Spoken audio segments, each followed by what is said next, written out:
पूर्ण परमात्मा पाप कर्म दंड को भी काट सकता है। अभी तक जिस भी संत व महापुरुष से मिले उन्होंने यही बताया कि पाप कर्म फल भोगने से ही समाप्त होगा। वो प्रभु कौन है जो पाप कर्म को काट देता है, वो काल के बंधन से छुड़वा देता है। उसका क्या नाम है, पूजा की विधि क्या है?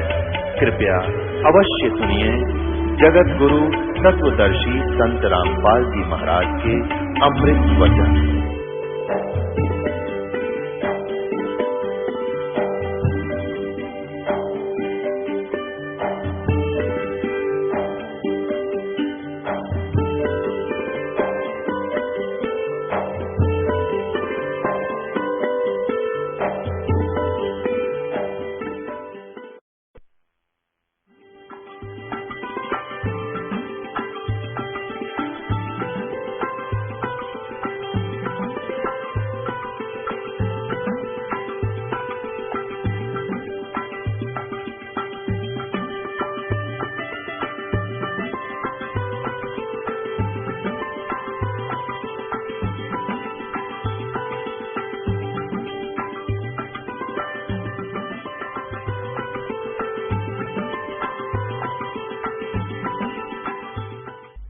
तो वो जो सतनाम का जो जाप है आपको 7 नाम तो पहले दिए जाते हैं।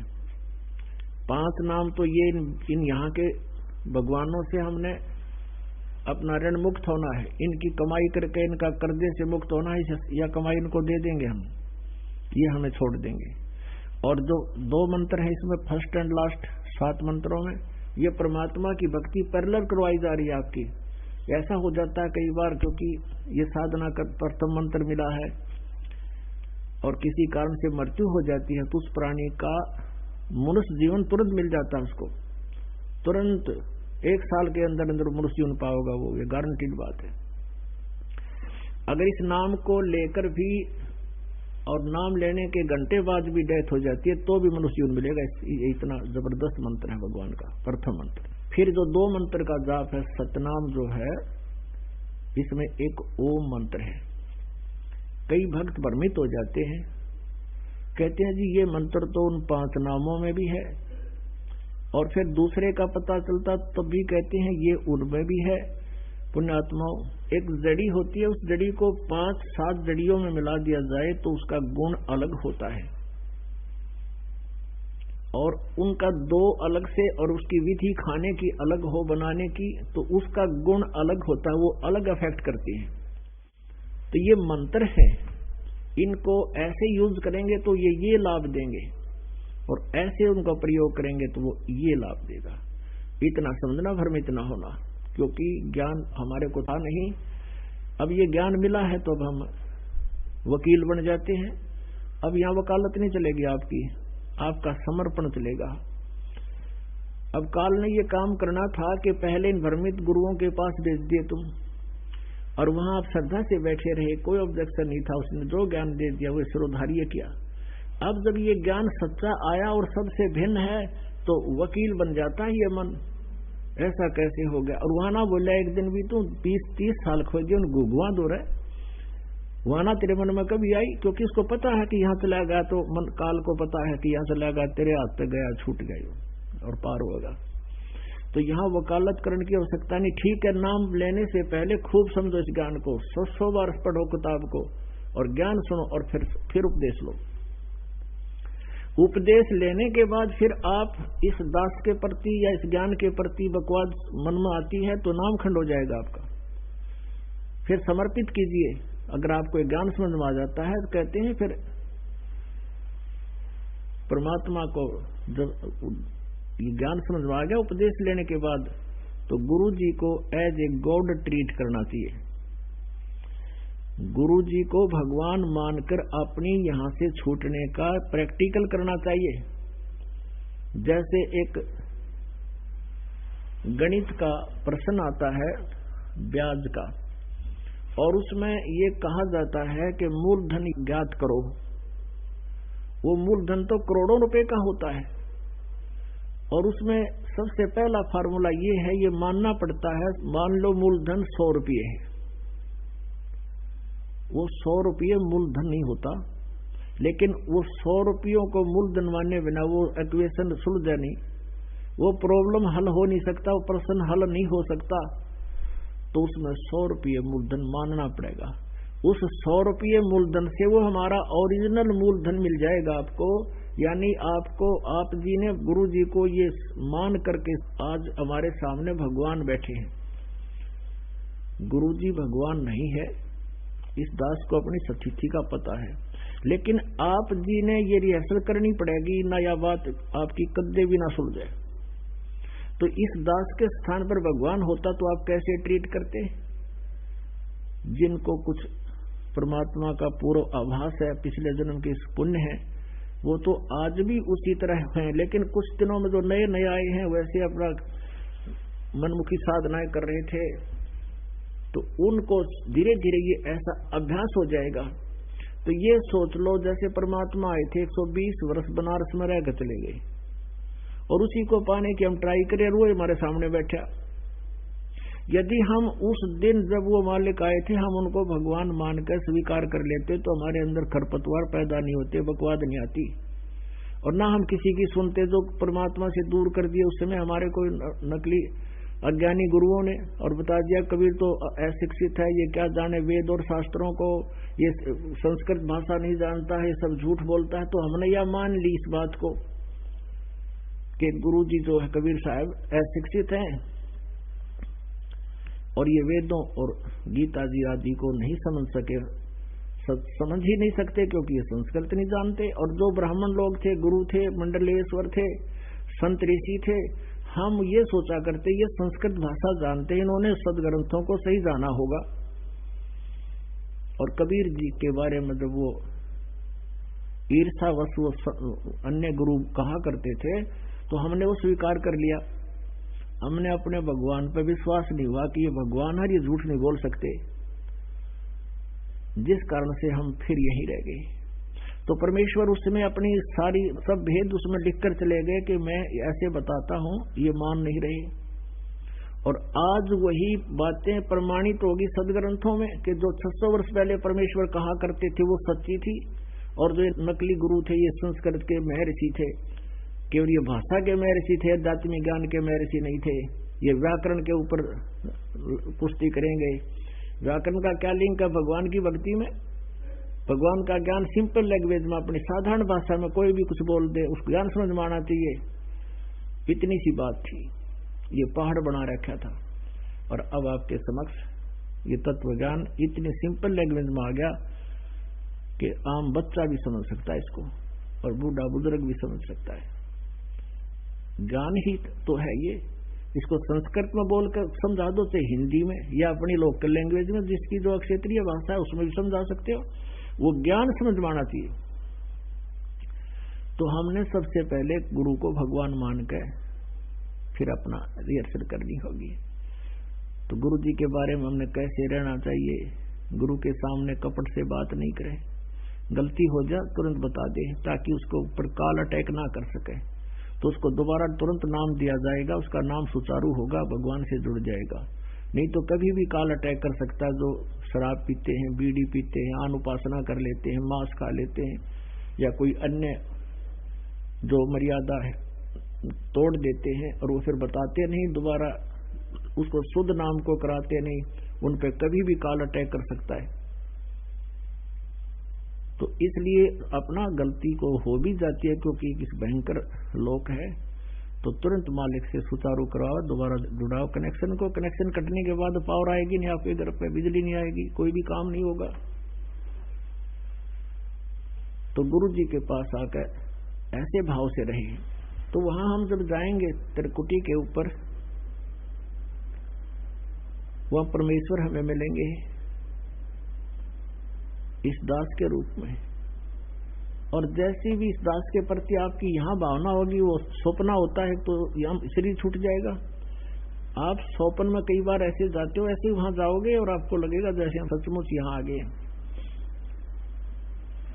तो वहां आपसे कोई पूछने की आवश्यकता नहीं, आपके अंदर अपने आप आपका पारदर्शक शरीर है वहां पर, और अंतःकरण में जो भी होगी आपकी बाहर दिखाई दी, जैसे आंखों के अंदर से आप देख रहे हो अपनी भक्ति के लक्षण, तो वहां आप इनको पढ़ सकोगे कि ये किसके हैं और कैसे थे।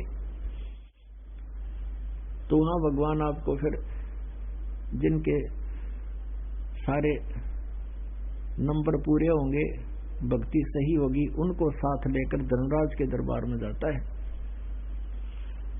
और वहां कहते हैं कि ले भाई अपने ओम नाम की कमाई तुम रख लो। इसकी भक्ति जो सतनाम के अंदर 2 मंत्र हैं, एक ओम एक तत्। गीता जी अध्याय नंबर 17 के श्लोक नंबर 23 में सच्चिदानंद घन ब्रह्म की भक्ति, उसकी प्राप्ति के लिए, पूर्ण मोक्ष के लिए इन 3 मंत्रों का विधान बताया है कि नथिंग एल्स, बस यही मंत्र है। और फिर ये भी ऑप्शन छोड़ रखा है कि तत्वदर्शी संत बतावेगा पूर्ण और ज्ञान जो इससे भी भिन्न होगा हटके, और वो सच्चिदानंद घन ब्रह्म की वाणी से ही बताएगा। तो सच्चिदानंद घन ब्रह्म की वाणी में प्रथम मंत्र अलग से है जिसमें ये 7 मंत्र हैं, और 2 मंत्र ये सतनाम है, और तीसरा एक आदि नाम है जिसको सार नाम कहते हैं, वो सत नाम से जाना जा, वो कोड वर्ड है उसका सत। जैसे गीता जी अध्याय नंबर 17 के श्लोक 23 में ओम तत् सत, ओम और तत् ये 2 अक्षर का है, ये तो एक सतनाम बन जाता है। तो इस सतनाम में 2 अक्षर हैं, पहला जो अक्षर ओम है इसका श्वास उस श्वास से सिमरण करना होता है, तो और दूसरा कोड वर्ड है तत्, वो दास बताएगा या जिसने सतनाम प्राप्त है वो भक्त खूब जानता है। तो इस ओम नाम की कमाई जो यानी ब्रह्म सत्र की जितनी पूजाएं हैं यहाँ धार्मिक यज्ञ आपसे कराए जाते हैं, ये एक यज्ञ धर्म की, दूसरी यज्ञ ध्यान, तीसरी यज्ञ हवन की, चौथी यज्ञ प्रणाम, 5वीं यज्ञ ज्ञान की। तो ये यज्ञ और ओम नाम का जाप ये काल का ही ऋण उतारने के लिए है, तो वहां हम इसको दे देंगे, छोड़ देंगे, फिर ये हमें यहाँ से बरी करेगा। इसकी व्यवस्था होगी क्योंकि सामने परमात्मा एक वकील के रूप में खड़े होंगे और कहेंगे इसका हिसाब करो, ये आपका अकाउंट क्लियर हो चुका है। जैसे आप जी ने श्रीमद् भगवद गीता अध्याय नंबर 18 के श्लोक नंबर 62 में पढ़ते हो बहुत बार, और अरदास भी बहुत बार आपको दिखा चुका है। तो उसमें ये कहा कि मेरे सतर की अर्जुन तू सर्वभाव से उस परमेश्वर की शरण में जा जिसकी कृपा से तू परम शांति को और सनातन परम धाम को प्राप्त होगा। तो एक तो ये सिद्ध हो गया कि गीता ज्ञान दाता से कोई और है, वो परमेश्वर है, और उसी की कृपा से हम पूर्ण मोक्ष प्राप्त कर सकते हैं और वहां जा सकते हैं जहां जाने के बाद फिर लौटकर कभी संसार में नहीं आते। गीता जी अध्याय नंबर 15 के श्लोक नंबर 1 से लेकर 4 में ये प्रमाण है। उल्टा लटका हुआ संसार रूपी वृक्ष है, ऊपर को इसकी जड़ है, वो पूर्ण परमात्मा है, उस जड़ से ही समझो पूरे पेड़ को आहार प्राप्त होता है, और तीनों गुण रूपी शाखाएं हैं ये। और जो संत इसके विषय में सब विभाग बता देता है, तना कौन भगवान है, डार कौन भगवान है, शाखा कौन भगवान है, जड़ कौन भगवान है, पत्ते क्या हैं, तो वो तत्वदर्शी संत है। तो तत्वदर्शी संत के प्राप्ति के उपरांत 15वें अध्याय के 4थे श्लोक में कहा कि उसके पश्चात परमेश्वर के उस परम पद की खोज करनी चाहिए जहां जाने के बाद साधक फिर लौटकर कभी नहीं आते। गीता जी अध्याय नंबर 4 के श्लोक नंबर 5 और 9 में, अध्याय नंबर 2 के श्लोक नंबर 12 में, अध्याय नंबर 10 के श्लोक नंबर 2 में गीता ज्ञानदाता अपनी सतिथि बताता है कि अर्जुन तेरे और मेरे बहुत जन्म हो चुके हैं, तू नहीं जानता मैं जानता हूं। तो इसे सिद्ध हो गया कि गीता ज्ञानदाता की साधना करने वाले को सनातन परम धाम शाश्वत स्थान नहीं मिल सकता। शाश्वत स्थान वो है कि जहां जाने के बाद साधक फिर लौटकर कभी संसार में नहीं आते।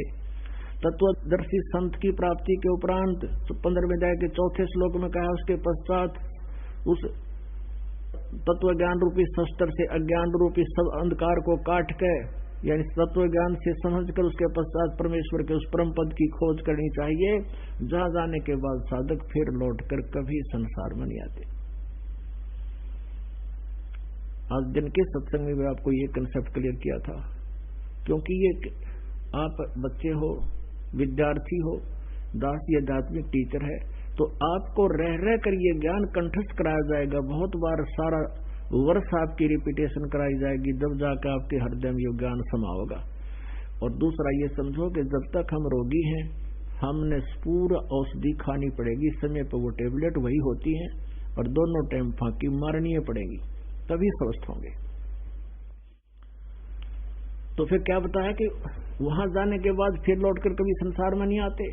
गीता जी अध्याय नंबर 8 के श्लोक नंबर 13 में गीता ज्ञानदाता कहता है कि ओम इति एकाक्षरम ब्रह्म व्यवहारण माम अनुस्मरण यह प्रयाति तुदम देहम सयाति परमाम गति।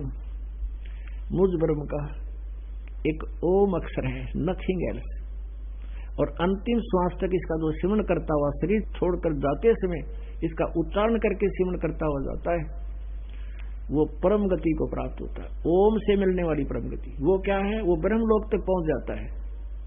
और गीता जी अध्याय नंबर 8 के श्लोक नंबर 16 में कहा कि ब्रह्म लोक पर्यंत भी पुनरावृत्ति में वहां गए हुए भी जन्म मृत्यु में आते हैं। वो शाश्वत स्थान नहीं है कि जहां जाने के बाद फिर लौट कर कभी नहीं आते।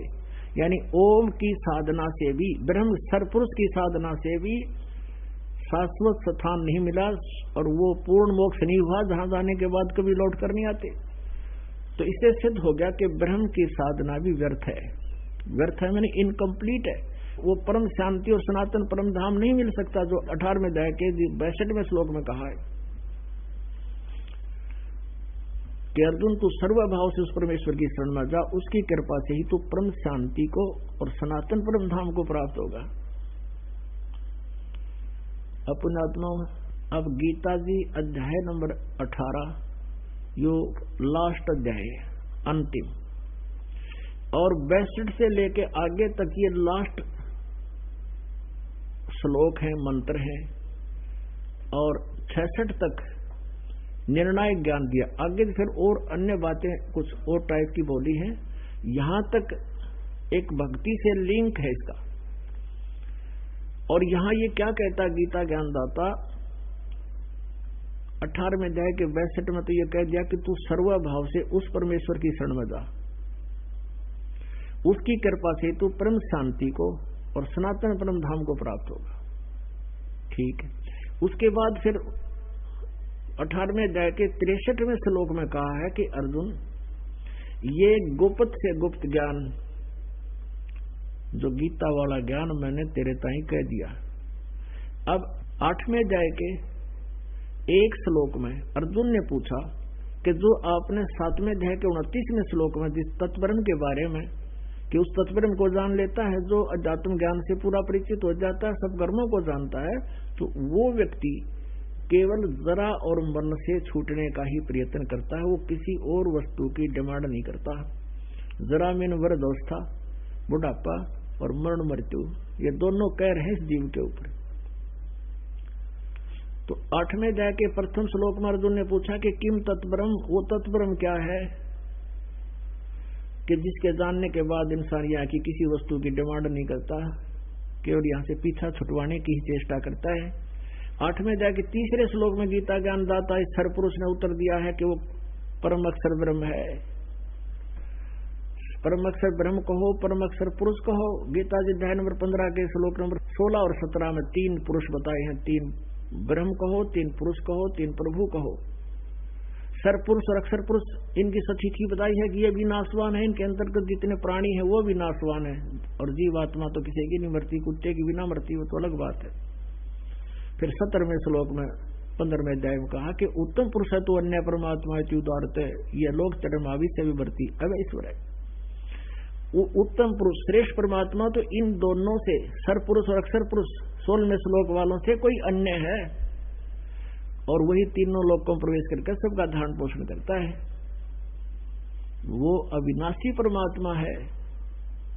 तो परम अक्षर ब्रह्म जो है वो है वो परमात्मा जिसकी शरण में जाने से प्राणी फिर कभी लौटकर संसार में नहीं आता, उसको सनातन परम धाम शाश्वत स्थान प्राप्त होता है, वो सचखंड प्राप्त होता है, सतलोक प्राप्त होता है।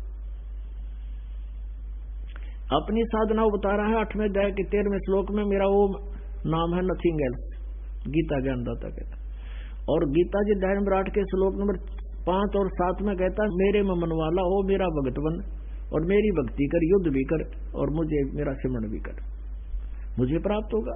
ओम नाम से कहा जाएगा ब्रह्मलोक में, ब्रह्मलोक के जाने के बाद फिर पुनर्वृत्ति 8वें अध्याय के 16वें श्लोक में,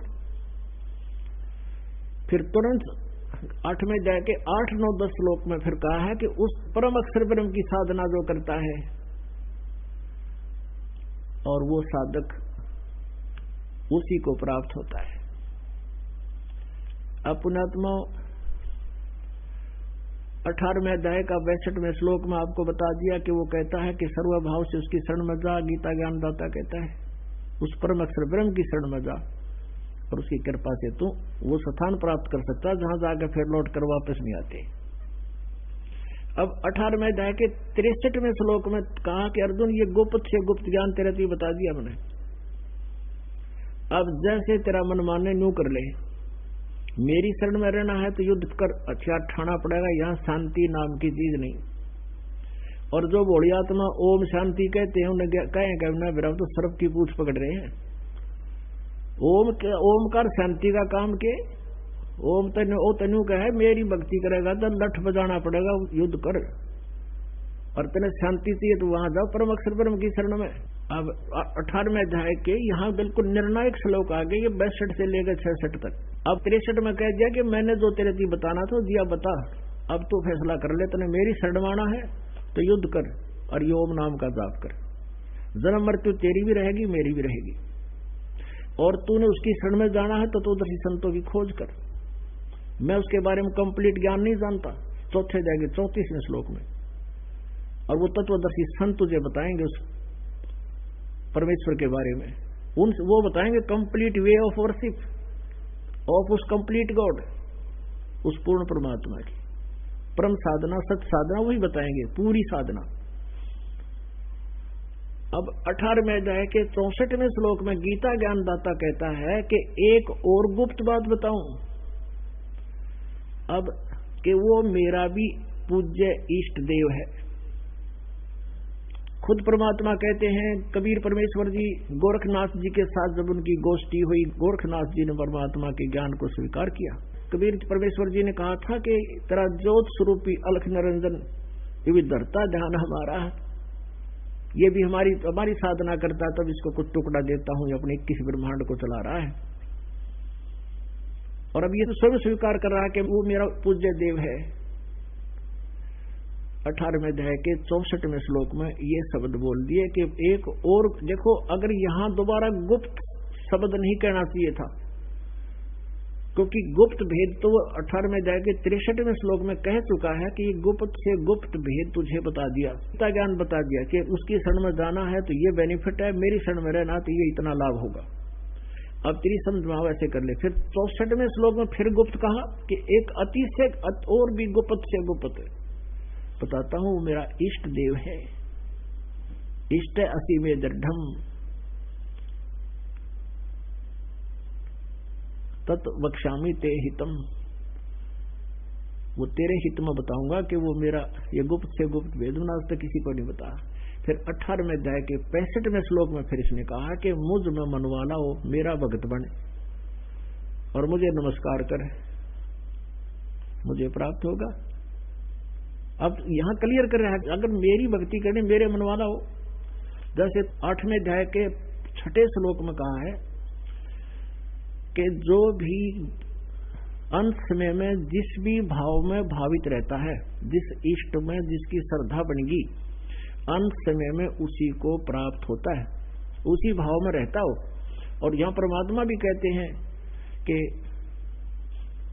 जहां आशा ता बास्ता होई, कबीर जी कहते हैं, और मन कर्म वचन सुमरियो सोई। अब 65 में देखो एक और विशेष बात है यहाँ ध्यान करने की। 4 अध्याय के 34वें श्लोक में जब कहा इसने कि उन तत्वदर्शी संतों के पास जा, उनको दंडवत प्रणाम कर,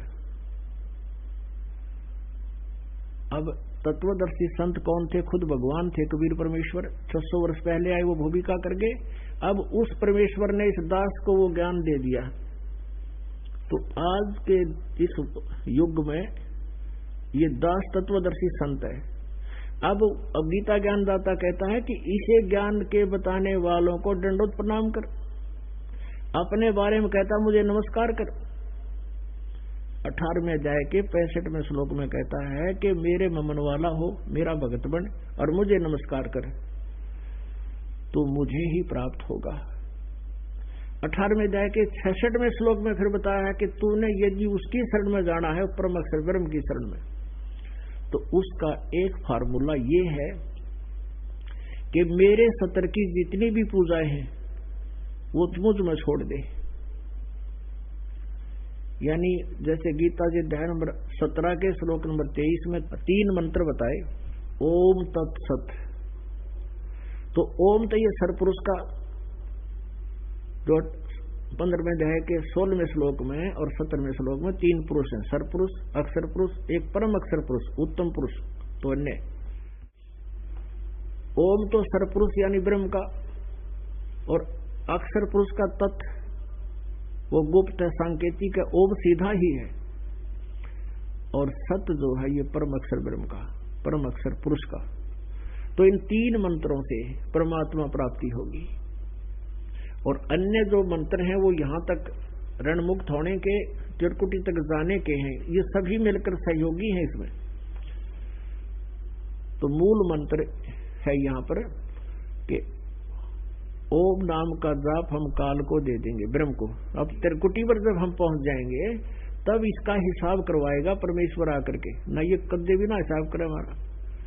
आप यहाँ देखते हुए कल रखा ना सूत माता साहब तो ना बताई जाते, और ये तो यहाँ काल का तब कसूता जकड़ है इस जीव के ऊपर।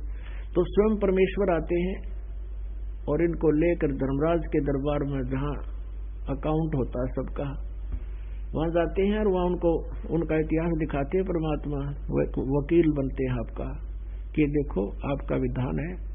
गीता अध्याय नंबर 18 के 66 में लिखा है कि सर्वधर्मान प्रीतज माम एकम शरणम व्रज अहम तवा सर्व पापे भय मोक्षामि मा शुच। ये तुम्हारा ही विधान है, तुम्हारे भगवान ने बोल रखा है, और ये विधान है, इसके आधार से हमारा हिसाब करो और लो अपने ओम नाम का जाप पर ये सारी पकड़ो, यज्ञ याग जितने हमने कर रखे हैं तुम्हारी सत्य, और हमारे सब ये जितने भी इसका जो पाप है वो कैंसिल करो। वकील सामने जब दिखा देता है जज को कि ये विधान ये बोल रहा है, तो जज उसको तुरंत करता है, वो फिर नहीं सुनता किसी की, क्योंकि विधान में जो लिखा फाइनल हो तो उसी समय न्यायाधीश ऐसे ही करना शुरू कर देता है जो यहाँ का ब्रह्मांड का न्यायाधीश काल ने बैठा रखे है, धर्मराज जिसे कहते हैं। तो क्या कहता है कि सर्वधर्मान प्रीतज माम एकम शरणम व्रज। अब इन्होंने अनुवाद गलत कर रखे यहाँ पर अनाड़ियों ने, इन अज्ञानियों ने, गीता अनुवाद करताओं ने, जो महर्षि को आया करते मंडलेश्वर को आवे थे, बड़ी बड़ी फीत 1008 10,008 क्या लिख लेते अपने आगे पासे, कुछ लगा लो घर की फीत, घर की वही काका लिखनिया, कुछ लिखो अपना। अब पता चलेगा महर्षि कैसे होते हैं, इस ज्ञान के सामने पता उनमें क्या ज्ञान था, दास को क्या पता है, भगवान ने क्या बता रखा कबीर जी ने। अब कौन थे वो तत्वदर्शी संत, कौन थे विद्वान? वो कबीर परमेश्वर थे जो 600 वर्ष पहले हमारे सदग्रंथों में के गुड़ रहस्य को सिंपल लैंग्वेज में लिखवा के चले गए।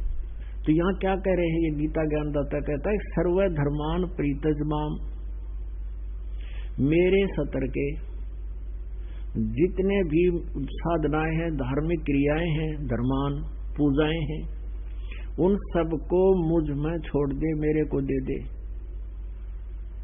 एकम शरणम व्रज, एकम जिसके बराबर दूसरा ना हो, अद्वितीय प्रभु सर्वशक्तिमान, उस परम अक्षर ब्रह्म की शरण में तू जा। अहम तवा सर्व पापे भय मोक्षामि मा शुच, मैं तुझे सभी पापों से मुक्त कर दूंगा। जब हम किसी का ऋण दे देंगे, जब तक ऋण नहीं देते थे, पहले क्या था, जैसे कोई गरीब आदमी किसी से पैसे ले लेता, और वो पैसे नहीं देता तो उसको अपने नौकर लगा लेता था खेतों में या दुकान पे या फैक्ट्री में, और कोई आकर का उसका हिसाब करवा दे, ठीक है भाई तू इसका पैसा पकड़ और इसको छोड़, तो फिर उसको छोड़ना पड़ता था। तो हम हमारे परमात्मा वहां जाएंगे और कहेंगे ले भाई तुम अपना पकड़ो और इसका सब ऋण मुक्त कर दो, इसका जो भी उधार है सब खत्म करो। अब यहां आपको थोड़ा सा श्रीमद् भगवद गीता को रूबरू कराते हैं, और उसी समय आपको ये विश्वास होगा कि सचमुच ये दास जो वर्बली बोल रहा है ये सच्ची सब सत्य है। एक शब्द भी दास बोलेगा वो शास्त्र अनुकूल होगा, और आप कभी भी उसको मिला सकते हैं, कंपेयर कर सकते हैं, तो कभी आपको गलत नहीं मिलेगा, क्योंकि हम उस सच साहिब के अनुयायी हैं, उस सच्चे भगवान के अनुयायी हैं जो केवल सत्य ही पसंद करता है, वो बकवाद नहीं सुन सकता। तो हमारी हिम्मत नहीं हम कोई एक भी शब्द गलत बोल के किसी को गुमराह कर दें। हमने भगवान अपने से बहुत डर लगता है, और आपको ये विश्वास दिलाना होगा प्रारंभ में कि ये दास जो कह रहा है सत्य है, और फिर कुछ दिनों के बाद ऐसा आएगा कि आप इस दास ने ये पुस्तक दिखाने की आवश्यकता नहीं पड़ेगी, और आप जो दास शब्द निकालेगा आप कहोगे 100 की 100 सत्य है। तो ये दिखाने जताने के लिए कि दास जो बोल रहा है, और हमारे भगवान कबीर परमेश्वर ने 600 वर्ष के पहले जो कहा था वो सारा सत्य था और वो परमात्मा है। इसके लिए आपको पुस्तक दिखाते हैं। श्रीमद् भगवद गीता, गीता प्रेस गोरखपुर से प्रकाशित। इसके अनुवादक हैं जय दयाल गोविंद का, गीता प्रेस गोरखपुर से प्रकाशित। अध्याय नंबर 4 का श्रीमद् भगवद गीता, अध्याय नंबर 4 श्लोक नंबर 25। दूसरे योगीजन देवताओं के पूजन रूप यज्ञ का ही भली भांति अनुष्ठान किया करते हैं। इसका भाव यह है कि कुछ तो साधक, योगी बने साधक, परमात्मा से जुड़ने की चेष्टा करने वाले को योगी बोलते हैं।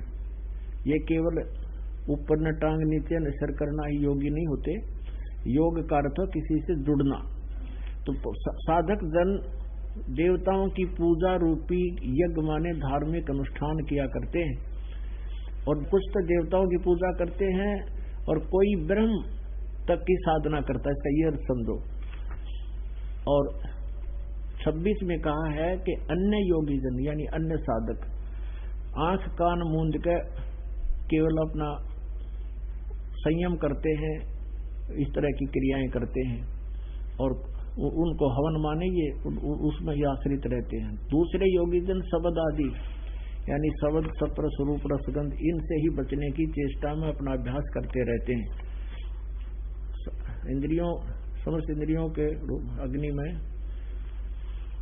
हवन किया करते हैं, यानी उसको ही फूकने की चेष्टा में लगे रहते हैं। जैसे उदाहरण देते हैं कि सभी साधक अपनी अपनी जो साधना कर रहे हैं उनने वो सही मान कर कर रहे हैं कि हम जो कर रहे हैं ये पाप नाशक है।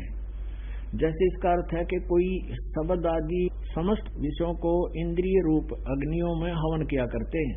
आगे 27 में फिर कहा है कि दूसरे योगीजन इंद्रियों की संपूर्ण क्रियाओं को और प्राणों की समस्त क्रियाओं को आत्म संयम योग रूपी अग्नि में हवन किया करते। यानी भाव ये है कहने का कि कुछ साधक ये सोचते हैं कि जब तक हम विकार रहित नहीं होंगे तो हम मोक्ष नहीं प्राप्त कर सकते। तो विकार रहित होने के लिए ही बहुत से प्रयत्न करते हैं, अपने कहते उस जीवन को उसी में हवन में उस आग में झोंक देते हैं। जैसे एक श्रृंगी ऋषि थे,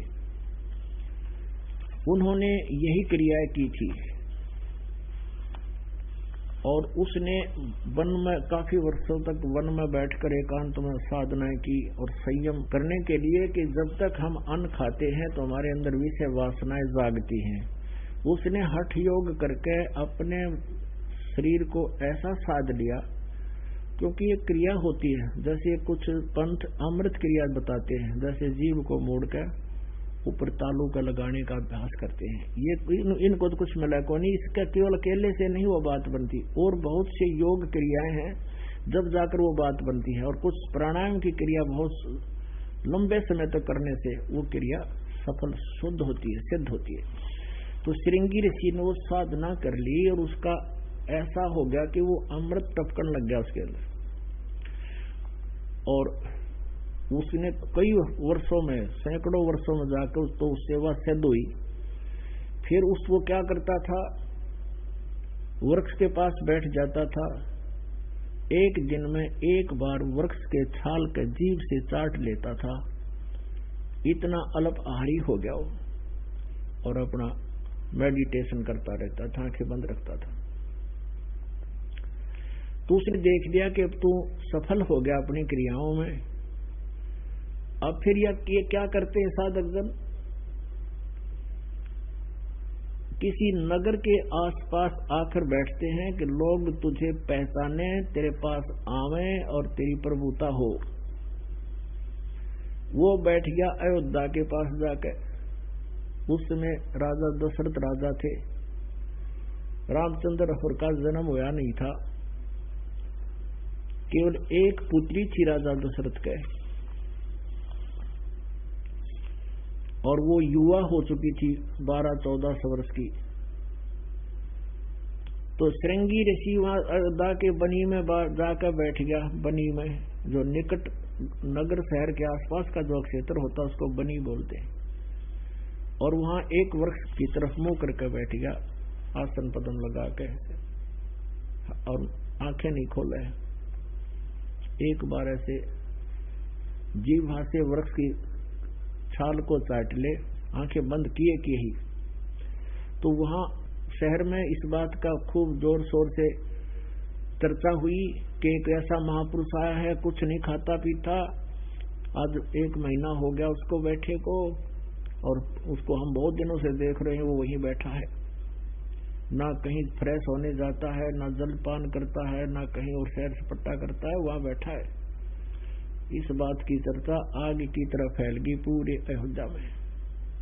लोग नगर के स्त्री पुरुष सब देखने जाने लगे, सारा दिन वहां जमघटा लगा रहे आसपास, और वो ऐसा ही करे, एक बार जीभ लगाए बाकी आंखें बंद रखे। अब जब आदमी जीभ लगावा है तो इतना तो ध्यान है कि तू कुछ चाटता है, तो आसपास के उसकी प्रशंसा के आवाज भी सुना थी। ये बात पहुंच गई राजमहल में। इकलौती पुत्री थी राजा दशरथ की, उसने अपने पिता से आज्ञा ली कि मैं भी महात्मा के दर्शन करने जाऊंगी, आज्ञा दे दी।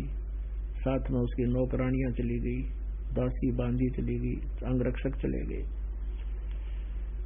अब वहां क्या देखा, अब उस लड़की ने, किसी ने बताया कि इसकी आंखें कैसे खोले महात्मा। उसने प्रश्न किया अपने मंत्रियों से कि इस महात्मा आंखें खोले तो बात करें इससे कुछ हम, तो ये तो ऐसे बैठे हैं, कुछ हमें उपदेश देवें। तो मंत्रियों ने पूछा किसी से, उन्होंने बताया कि जहां ये जीभ से चाटता है वृक्ष की छाल को, वहां पर थोड़ा सा शहद लगा दो, और अगले दिन थोड़ा सा ज्यादा लगा दो। ये धीरे धीरे इसके अंदर यो प्रवेश करेगा शहद या शक्ति, तो अपने आप आंख खोल देगा। राजा की लड़की को पता चला, वो शहद लेगी साथ में, और जहां वो एक बार जीभ लगाता था वहां शहद लगा दिया। अब ऋषि पहले तो एक बार जीभ मारा करता, उस दिन 2 बार मारी उसने, कोई मीठा लग गया। अगले दिन फिर ये क्रिया की, अगले दिन तो काफी देर चाटता रहा उसको, और तीसरे दिन उसने आंख खोल ली, इधर उधर देखा, भोजन साथ ले गए थे, आहार खिलाया, खीर खिला दी, फल दे दिए। हफ्ते पाछा छकन लग गया, कति टाट सी हो जा पेट उसका। अब राजा से प्रार्थना की लड़की ने कि महात्मा जी को अपने घर ले आए। राजा दशरथ ने उसको गुरु बना लिया, और जो पुत्र प्राप्ति की यज्ञ भी उसने श्रृंगी ऋषि की देखरेख में की थी। और अंत में उस लड़की ने और उस ऋषि जी ने ब्याह कर लिया, शादी की ठान ली। राजा दशरथ क्षत्रिय, वो ब्राह्मण, ब्याह नहीं हो सके तो फिर उसका कोई और जुगाड़ जोड़ा, किसी और ऋषि ने ब्राह्मण ने वह गोद ले ली, फिर उनका विवाह करके वो फिर चले गए। तो कहने का भाव ये है, ये कह रहे हैं, ये गीता ज्ञान ये बता रही है हमें। ये देखिएगा चौथे अध्याय का 26वां श्लोक क्या बताना चाहता है।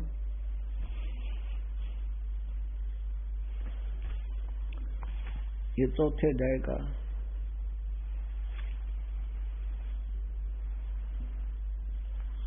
अन्य योगीजन श्रोत्र आदि समस्त इंद्रियों के संयम रूप अग्नि में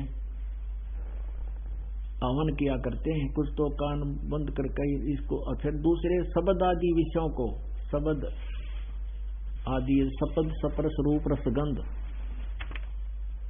विषयान, इन विषयों को इंद्रिय रूप अग्नियों में हवन किया करते हैं।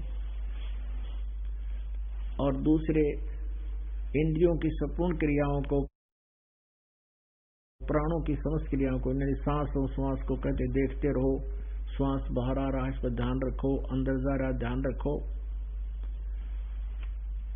और ज्ञान से प्रकाशित आत्म संयम रूप योग रूप अग्नि में हवन किया करते हैं। और अन्य कई महापुरुष द्रव्य संबंधी यज्ञ करने वाले होते हैं, किधर यानी धन से होने वाला जो धार्मिक क्रियाएं हैं, जैसे कहीं भंडारा कर दिया, किधर को मंदिर का लठ गड़वा दिया, कोई धर्मशाला बनवा दी, कहते इस तरह की साधना वो किया करते हैं। और कोई तपस्या करते हैं, और कुछ योग रूप, ओनली योग रूप हम करने वाले होते हैं, यानी आसन उसन क्रियाएं करते हैं, वो करते हैं। और अन्य कितने ही वो करते हैं नीचे, और कितने ही महात्मा, कितने ही हिंसा आदि तीक्ष्ण व्रतों से यतनशील पुरुष स्वाध्याय रूप ज्ञान यज्ञ करने वाले होते हैं। अब ये बताया कि कुछ तो ऐसे जैसे मुंह पर पट्टी बांध नंगे पैरों घूमना, अहिंसावादी तीक्ष्ण व्रत यानी कठोर व्रत, और यतनशील पुरुष कुछ स्वाध्याय करते हैं, जैसे गीता जी का एक अध्याय रोज पढ़ लिया, और कोई और अन्य धार्मिक ग्रंथ पढ़ लिए, ऐसे ही करते हैं। 29-30 में कहा है, दूसरे साधक अपान वायु में प्राण वायु को, ये प्राणायाम आदि क्रिया करते रहते हैं, और दूसरे प्राण वायु का अपान वायु में, यानी उल्टी सुल्टी अंदर वायु को नाभि से यानी कंठकमल तक घुमाते हैं। और अन्य कितने ही नियमित आहार करने वाले होते हैं, अल्पाहारी जैसे।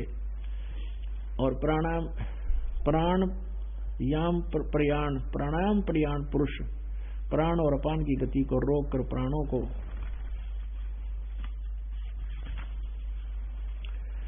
प्राणों में ही हवन किया करते हैं। ये सभी साधक यज्ञों द्वारा पापों का नाश करने वाले, यज्ञों के जानने वाले हैं। इसका अर्थ ये बनता है वास्तव में कि ये सभी अपने अपने साधनाओं को, अनुष्ठानों को पाप नाश करने वाला मानते हैं, जानते हैं, इसलिए करें, नहीं तो छोड़ दें इनको। अब जैसे ये जो क्रिया यहाँ बताई है कि कुछ प्राण अपान की गति को रोक कर प्राणों को, और प्राणों में श्वासों को ही श्वासों में हवन किया करते हैं। और सभी साधक अपनी अपनी क्रियाओं को पाप नाश करने वाला जानते हैं। इसका अर्थ ये बने, अगर यदि इनको ये ज्ञान हो जाए, ये साधना ठीक, नहीं तो कोई ना करे, तो जो भी जैसी क्रियाएं करता है उसको श्रेष्ठ मान के और पाप नाशक जान के, और पाप नाशक में पाप नाश हुए तो मोक्ष होगा, मोक्षदायक जानते हैं। अब जैसे प्राणायाम जो क्रियाएं हैं सांस रोकने की, इन सीख के ये क्या, उसने एक बग्गी रोक दी, 4 घोड़े जुड़ रहे थे उसमें, बग्गी रोक दी, योगी था। एक नो का बड़ा कार ने रोक दी है, नो कार रोक दी उसने। तो ये भगवान पाण के ये तो बाजीगरा के काम है, ये कोई रास्ता है? अमीन ने देख तो प्रसन्न हो जाया करते, वो ये बड़े योगी पुरुष है कि तो गिरडी और छाती में पत्थर फोड़ेगा, ये कोई तो कोया, ये तो बकवास है सारी। भक्ति पाने के लिए वो रास्ता मार्ग नारा है जो सदग्रंथ बताते हैं। अब इसमें क्या बताया है, अब चौथे अध्याय के 32वें श्लोक में कहा कि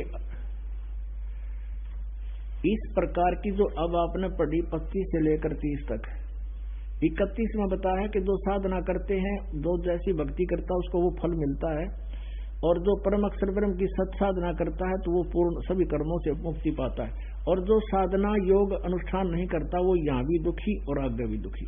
31 का ये देख लो, क्योंकि तरतीब वाइज पढ़ लेते हैं इसको। अब चौथे अध्याय का अब 31वां श्लोक आपको दिखाते हैं। 30 तक तो हमने पढ़ लिया। इसमें क्या लिखा है, कुरुश्रेष्ठ अर्जुन, यज्ञ से बचे हुए अमृत का अनुभव करने वाले योगी जन सनातनम ब्रह्म यान्ति, यानी ये सत साधना के बारे में है। यज्ञ से बचे हुए अमृत का अनुष्ठान करने वाले, ये बहुत डिटेल है, इसकी अलग से बताई जाएगी। सनातन ब्रह्म को, पर ब्रह्म नहीं, सनातन परम अक्षर ब्रह्म को प्राप्त होते हैं। और यज्ञ न करने वाले, यानी कोई धार्मिक अनुष्ठान विधिवत नहीं करते, तो यह मनुष्य लोक भी सुखदायक नहीं, फिर परलोक कैसे सुखदायक हो सकता है। जो साधनाएं नहीं करते, यज्ञ न करने वाले के लिए तो ये मनुष्य लोक भी सुखदायक नहीं, तो परलोक कैसे होगा। अब 32 में बताया है, ये क्लियर कर दिया चौथे अध्याय का ये 32वां श्लोक। इस प्रकार और भी बहुत तरह की बहुविधा यज्ञ, यहां इन्होंने गलती कर दी, ब्रह्मणे मुखे का अर्थ कर दिया वेद की वाणी, नहीं, यहां करना चाहिए था सच्चिदानंद घन ब्रह्म की वाणी में, जो उस परमेश्वर ने अपने मुखारविंद से स्वयं आकर बोली है, सतलोक से चल कर आते हैं और अपना ज्ञान आप ही बताते हैं। अब यहाँ ब्रह्मणे का अर्थ वेद लिख दिया, ये कभी किसी अज्ञानता के कारण, तत्व ज्ञान न होने से सदग्रंथों के अर्थों का अनर्थ करना पड़ा इन्होंने। अब यही ब्रह्मणे शब्द है 17वें अध्याय के 23वें श्लोक में, ये देखिएगा, ये देखो 17वां अध्याय और ये 23वां श्लोक। ओम तत्सत इति निर्देश ब्रह्मण त्रिविध समर्थ है, ब्राह्मणा तेन वेदात यज्ञात विहिता पुरा। अब ओम तत्सत इति निर्देश है, ओम तत्सत यह एक निर्देश है, नथिंग एल्स। ब्रह्मण त्रिविध समर्थ है, ब्रह्मण माने सच्चिदानंद घन ब्रह्म के स्मरण करने का, और उसको 3 प्रकार से वो सिमरण किया जाता है, त्रिविध है। अब जिनको ये सारनाम प्राप्त हो गया उनको खूब पता है वो कैसे सिमरण होता है। ये तीनों मंत्र जिनको मिल गए, तो इन्हीं के शब्दों में अनुवाद क्या किया है, ओम ओम, तत् तत्, सत सत कर दिया, इति यह त्रिविध है 3 प्रकार का, ब्रह्मणे माने सच्चिदानंद घन ब्रह्म का, परम अक्षर ब्रह्म का समझो, नाम कहा, यानी उसके पाने का मंत्र है ये। उसका नाम तो एक है लेकिन इसको पाने का मंत्र है ये। और त्रिविध माने 3 प्रकार से उसका स्मरण होता है, 3 प्रकार से उसके सिमरण करना है। और इसका ब्रह्मण का अर्थ सच्चिदानंद घन ब्रह्म किया है, ये ध्यान रखना। अब हम फिर आते हैं लौटकर चौथे अध्याय के हम फिर 32 में आते हैं। वही 31 तक हम पढ़ चुके हैं। ये ब्रह्मण शब्द है। एवं बहुविधा यज्ञ वितता माने विस्तार से कही गई है। ब्रह्मण मुखे, ब्रह्मण माने सच्चिदानंद घन ब्रह्म। गीता जी अध्याय नंबर 15 के श्लोक नंबर 16 और 17 में 3 पुरुष हैं, सरपुरुष, अक्षर पुरुष, और तीसरा जो है वो उत्तम पुरुषत्व अन्य परम अक्षर ब्रह्म। 8वें अध्याय के तीसरे मंत्र में प्रथम मंत्र का उत्तर दिया, परम अक्षर ब्रह्म है। तो ये परम अक्षर ब्रह्म है और उसने अपने मुख से बोले, यहाँ आकर चारों वेद गवाही देते, वो परमात्मा वहां से चल कर आता है, अपने तत्व ज्ञान को बोलता है, अच्छी आत्माओं को मिलता है। ब्रह्मणे मुखे माने सच्चिदानंद घन ब्रह्म के मुख से उच्चरित वाणी, वो कबीर वाणी है, इसका अर्थ ये है। कर्मजान विधितान सर्वान एवं ज्ञातवा विमोक्ष से, इस प्रकार के बहुत तरह के यज्ञ माने धार्मिक अनुष्ठानों की जानकारी सच्चिदानंद घन ब्रह्म की अमृत वाणी में, उसके उनके मुखारविंद से उच्चरित वाणी में विस्तार से कहे गए हैं। यानी गीता मत है नहीं, वो और वेद, चारों वेदों का सारांश गीता है, तो उसमें विस्तार से कहे गए हैं उन सब को तू कर्म जान विधि, कर्म जान यानी उनको कर्मों से होने वाले शारीरिक क्रियाओं से ही होते हैं वे, और ऐसा जान एवं इस प्रकार जानकर तू उनके अनुष्ठान द्वारा कर्म बंधन से सर्वथा मुक्त हो जाएगा, सर्वथा पूर्ण मोक्ष हो जाएगा। अब 33 में क्या कहा है कि श्रेयान द्रव्यमयात यज्ञात ज्ञान यज्ञ है परंतम, के एक द्रव्य यज्ञ की अपेक्षा ये ज्ञान यज्ञ श्रेयान है, उत्तम है। एक द्रव्य यज्ञ तो वो है जैसे कि तो मंदिर बनवा दिया, कि तो कोई धर्मशाला बनवा दी, कि तो कुआं खुदवा दिया, तालाब बनवा दिया, कहते ये बिना किसी ज्ञान के अंधाधुंध धन लगाते हैं। पहले ज्ञान श्रेष्ठ है, ज्ञान यज्ञ श्रेयान। और सर्वक्रम अखिलम पार्थ ज्ञाने परिसमाप्यते, यानी तत्व ज्ञान जब हो जाएगा ये बकवादों वाले कर्म जो हम करते हैं उसमें समाप्त हो जाएंगे, यानी फिर हम उठपटांग काम नहीं करेंगे। अब इनके अनुवाद में, हे परंतम अर्जुन, द्रव्यमय यज्ञ की अपेक्षा ज्ञान यज्ञ अत्यंत श्रेष्ठ है। ठीक है, यानी ज्ञान समझ पहले तू, और यौन मात्र यानी संपूर्ण कर्म ज्ञान में समाप्त हो जाते हैं। फिर हम इधर उधर के जो डले डोए हैं वो नहीं करेंगे, हम फिर शास्त्रानुकूल साधना करेंगे। अब चौथे में कमाल किया, लास्ट यहाँ ला दिया कि वो ज्ञान जो तत्वदर्शी सच्चिदानंद घन ब्रह्म की वाणी में है वो तत्व ज्ञान है। उस ज्ञान को तू तत्वदर्शी ज्ञानियों के पास जाकर समझ, उनको भली भांति दंडवत प्रणाम करने से, दंडवत और सेवा, अब कपट छोड़कर उनकी सेवा करने से, कपट छोड़कर सेवा करने से और कपट छोड़कर सरलता पूर्वक प्रसन्न करने से, तत्वदर्शनी वो परम तत्व के को भली भांति जानने वाले ज्ञानी महात्मा तुझे उस तत्व ज्ञान का उपदेश करेंगे। अब ये कंसेप्ट क्लियर हो गया कि गीता ज्ञानदाता स्वयं कह रहा है कि इस गीता के अंदर वो ज्ञान नहीं है जो सच्चिदानंद घन ब्रह्म की वाणी में है, और उसी से पूर्ण मोक्ष होगा और नहीं होगा। उसी से वो सच्चिदानंद घन ब्रह्म प्राप्त होगा, जहां जाने के बाद फिर लौटकर संसार में नहीं आते। फिर इसने प्रमाणित फिर संकेत कर दिया 15 में अध्याय के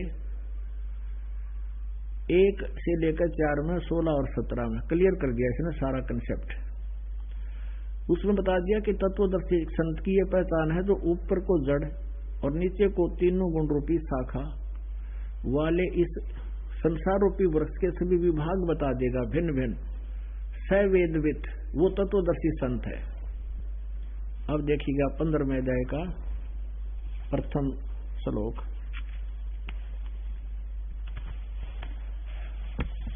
गीता अध्याय नंबर 15 का ये पंचदशो अध्याय, अथ पंचदशो अध्याय। ऊर्ध्व मूलम अध शाखम अश्वत्थम प्राहु अव्यम, ऊपर को जड़ और नीचे को शाखा वाला ये संसार रूपी वृक्ष अविनाशी कहा गया है। छंदासी यस्य प्रणानी ये तम वेद सवेदवित, सवेदवित अविनी के शब्दों में आदि पुरुष परमेश्वर मूल वाले, यानी जिस परमात्मा की जड़ तो समझो पूर्ण परमात्मा है इस वृक्ष की। अब देखिएगा ये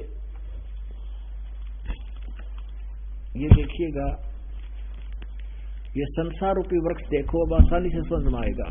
ऊर्ध्व मूलम अध शाखम, ऊपर को जड़ और नीचे को शाखा वाला उल्टा लटका हुआ संसार रूपी वृक्ष का चित्र।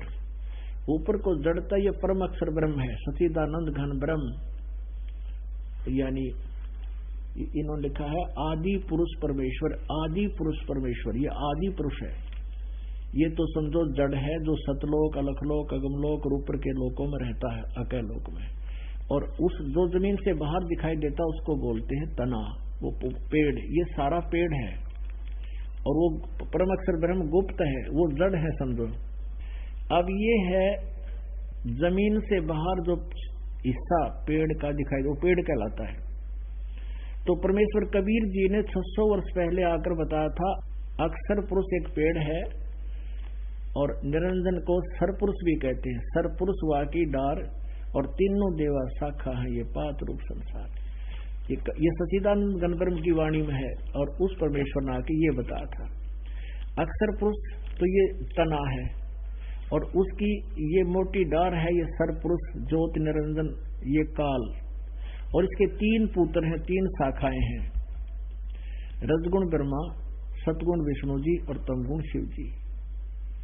और ये तीनों देव रूपी शाखा है, 3 गुण रजगुण ब्रह्मा, सतगुण विष्णु, तमगुण शिव जी, और पात रूप संसार।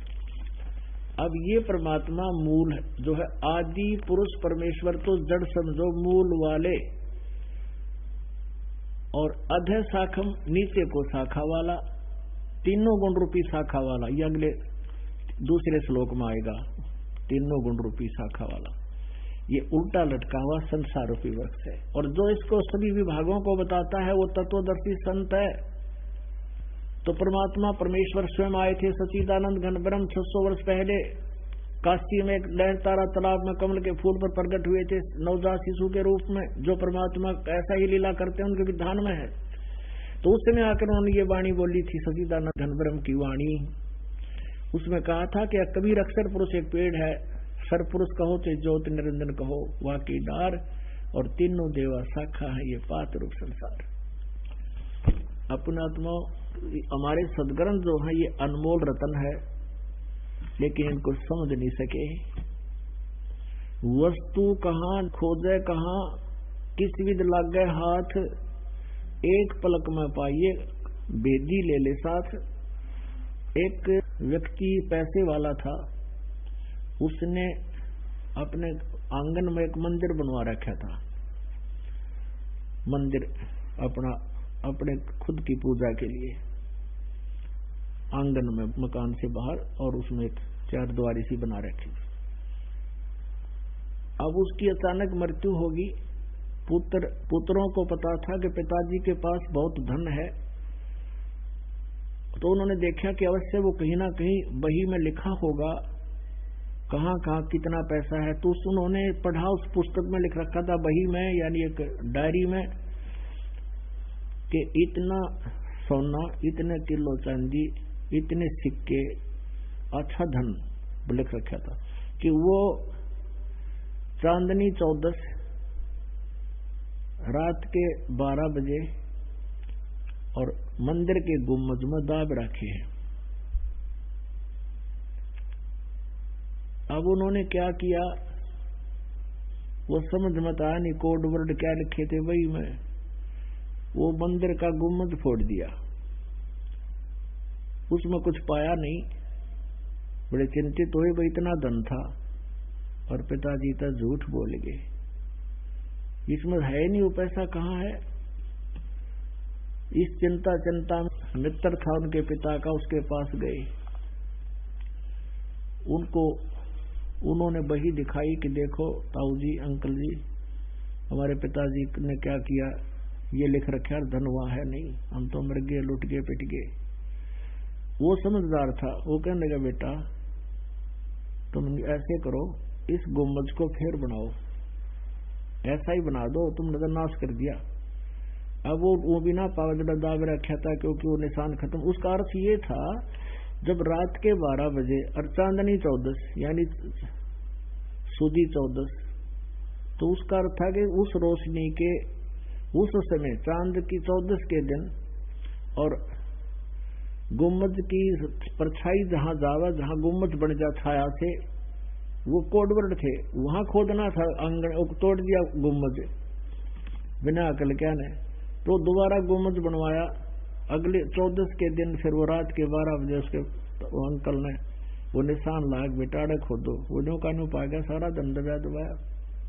तो ये न सब ने हमारा गुम्बद फुड़वा दिया, वो यथार्थ स्थान पर ये पहुंच नहीं सके, ये कोडवर्ड समझ नहीं सके इन सदग्रंथों के। ओम तत्सत ये सीधा नाम दे है वो हरि हरि और लाग गया सिला ओ हरि ओम तत्स हरि ओम तत्स। अरे तेरा गजब भैया। अब पुणात्मा वस्तु कहाँ और खोजे कहाँ, किस विध लग गए हाथ, एक पलक में पाइए बेदी ले ले साथ। यानी तत्वदर्शी संत मिल जाए फिर 1 मिनट में सारा सदग्रंथ समझ में आ जाएंगे। और सदग्रंथों में जो लिखा है वो फाइनल है, वो भाई दुनिया बकरी बकते रहो। और सदग्रंथ के आधार से हम प्रैक्टिकल करेंगे। जो हमारी थ्योरी होती है यानी रिटर्न में जो विवरण होता है उसके आधार से प्रैक्टिकल होता है। जिनकी थ्योरी गलत है तो वो प्रैक्टिकल क्या करेंगे, उसके ऊपर झूठा ज्ञान ध्यान कहाँ लावे। सारा ज्ञान एकान्य कहानी फिर 2.5 घंटे सुबह बैठो 2.5 घंटे शाम पता खा के बैठोगे, जीवन बर्बाद करने लग रहे। 1000 वर्ष बैठ के नो घू बन कर किसी कुछ ना पाया, तुम्हारा ध्यान कुछ भी साधना को ना, वो तो कम से कम सीधा मंत्र तो ओम का जाप करते थे, उससे भी कुछ लाभ होता है। ये 36 अडंगे दे दिए, रंकार ओंकार और ज्योत निरंजन, ये कति सीधे काल के